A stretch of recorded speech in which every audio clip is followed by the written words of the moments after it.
રાજકોટમાં ફૂડ વિભાગે 64 પેઢી અને રેસ્ટોરન્ટમાં દરોડા પાડી 11 દુકાનોને સીલ કરી 476 કિલો અખાદ્ય ખોરાકનો નાશ કર્યો અને દાજેલા તેલમાં બનતા વેફર્સનો પણ પર્દાફાશ કર્યો। તંત્રની આ કાર્યવાહી ચોક્કસપણે આવકારદાયક છે, પરંતુ સૌથી મોટો સવાલ એ છે કે અત્યાર સુધી આ જ ખોરાક હજારો લોકોના પેટમાં પહોંચી ચૂક્યો છે, તેનું શું? વર્ષો સુધી વાસી ખોરાક, દાજેલા તેલ અને નકલી પેકિંગના નામે લોકોના સ્વાસ્થ્યની સાથે કોણ રમત રમી રહ્યું હતું? જે લોકોએ આ ખોરાક ખાધો તેમના સ્વાસ્થ્યને થયેલા નુકસાનની જવાબદારી કોણ લેશે? તંત્ર ત્યારે જ કેમ જાગે છે જ્યારે ફરિયાદો વધે છે અથવા તો દરોડા પડે છે? માત્ર દુકાનો સીલ કરવાથી અને દંડ વસૂલવાથી સમસ્યાનો અંત આવશે કે પછી લોકોના સ્વાસ્થ્ય સાથે છેડા કરનારાઓ સામે કડક અને દાખલારૂપ કાર્યવાહી થશે?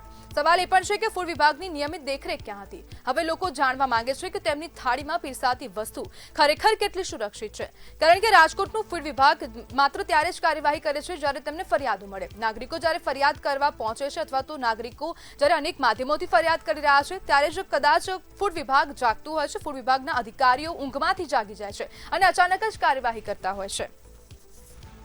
અને આજ બધે આપણી સાથે ચર્ચા કરવા માટે સામાજિક આગેવાન રાજુ જંજા જોડાઈ ગયા છે। રાજુભાઈ, ફૂડ વિભાગની કાર્યવાહીને તમે કેવી રીતના જોઈ રહ્યા છો?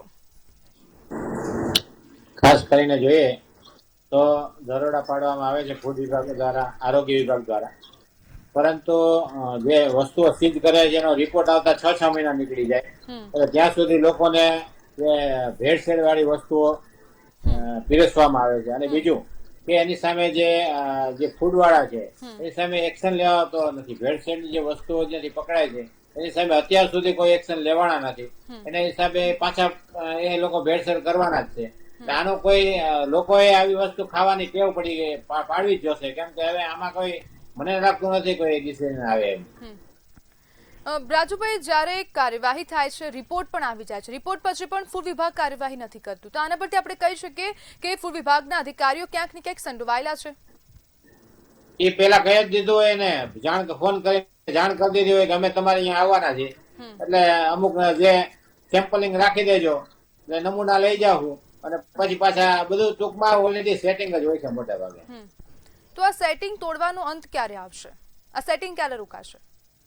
પબ્લિક જાગૃત નહીં થાય, પબ્લિક આવું બધું ત્યાં સુધી આ જ છે। પબ્લિક ને ચટાકેદાર ખાવું છે, પૈસા દઈને ખાય છે તો ઘરે બનાવીને કેમ નથી ખાતા? આવું બધું બહારનું ખાવાનું ધીમે ધીમે બંધ કરવું દેવું।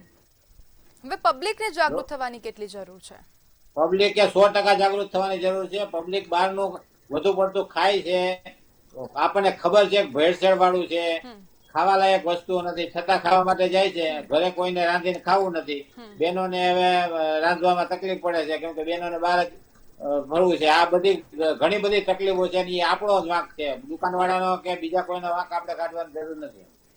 પરંતુ રાજુભાઈ, જ્યારે દુકાનવાળા જ ભેળસેળ કરી રહ્યા છે, નાગરિક બહાર ખાવાના, નાગરિક તો આપ કહી રહ્યા છો કે નાગરિકોને ચટાકો છે, તો નાગરિક પોતાના જીભનો ચટાકો આપણને ખબર છે બેન, આપણને ખબર છે કે અહીંયા વસ્તુ ખાવા જેવી નથી, ખાવા લાયક નથી। એના રસોડામાં તમે જાઓ તો ખબર પડે કે કેટલી દુર્ગંધ મારતી હોય છે। તમે રેસ્ટોરન્ટની બાજુ માંથી નીકળો ને તો પાછળના ભાગે એટલી દુર્ગંધ મારતી હોય છે કે છતાંય આપણે લોકો જાય છે અહીંયા, તો શું કરવાનું? રોગનો ભોગ જ બનવાનું।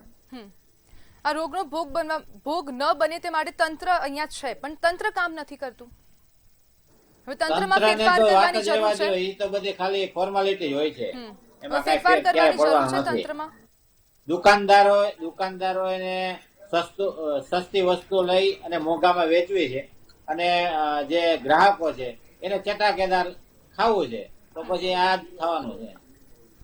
જી બિલકુલ રાજુભાઈ, જોડાવા બદલ આપનો આભાર।